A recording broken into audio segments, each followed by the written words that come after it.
So, what am I talking about? So something that's been mentioned to me a few times is that sea ice in Antarctica is the air conditioning of the world. When someone said that to me, I was like, oh, okay, yeah, that makes a bit more sense. So does sea ice almost act like an air conditioner? Not so much an air conditioner, but a reflector. Okay. It avoids the tundra, the earth, the rocks, the ocean will all absorb heat. Mm-hmm. The ice reflects it back. So it helps keep it cool? It helps to keep it cool, helps to reduce the degree of warming. Right. Yeah. So basically, when it melts, it's not the actual melting of it that causes the sea level to rise. It's more the melting of it causes the earth to warm up. And then, why are you laughing at me? See, this is a problem. You can't. Try again. So can you just explain, if that melts there, that is land ice, Yeah. what happens? As ice melts, then so it's adding water. But if it's sea ice that's melting, it was already part of the water before it froze.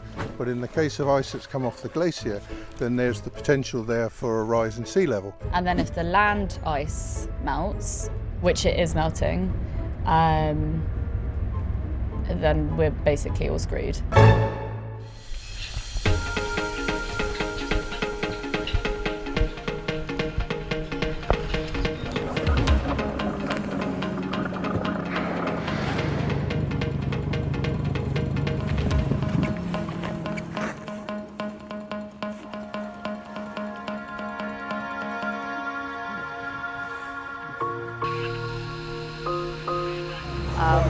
I feel really privileged to be here. But I did manage to forget a hat. And so I've been given which I'm going to put on when I get really cold. Not right now. You ever see there was a National Geographic? This is Peterman Island. These are Gentoo penguins. And here is a scientist. Penguins have that star appeal. Everybody loves penguins. Noah Stryker is an ornithologist. He holds the record for the most birds spotted in a year. Here he is, bird watching from his hot tub. There's a golden oriole over there. I've heard penguins being described as the canaries of climate change. Well, penguins do react to the environment around them. And so you can tell what's going on with, say, the krill fishery and populations by studying the things that eat them. It may be easier to see and study things like penguins, which are very charismatic and popular and relatively easy to see. My favourite thing so far is definitely penguins.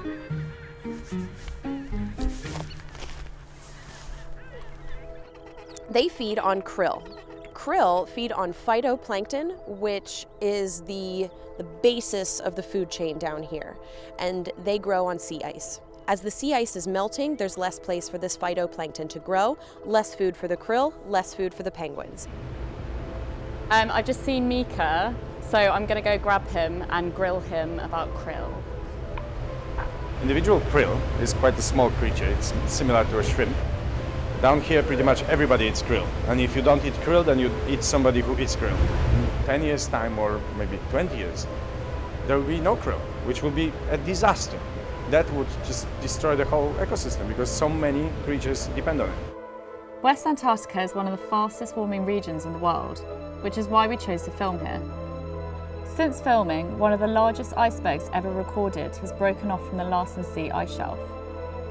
4 times the size of London, it weighs around 1 trillion tons. If the ice disappears, the krill disappear, and the penguins go hungry. And if the ice disappears, it could cause chaos for humans thousands of miles away. We've seen such an uptick in hurricane strength. If the sea level rises, then yes, I'm 100% sure that my country is going to be gone. We do not want to be climate refugees one day.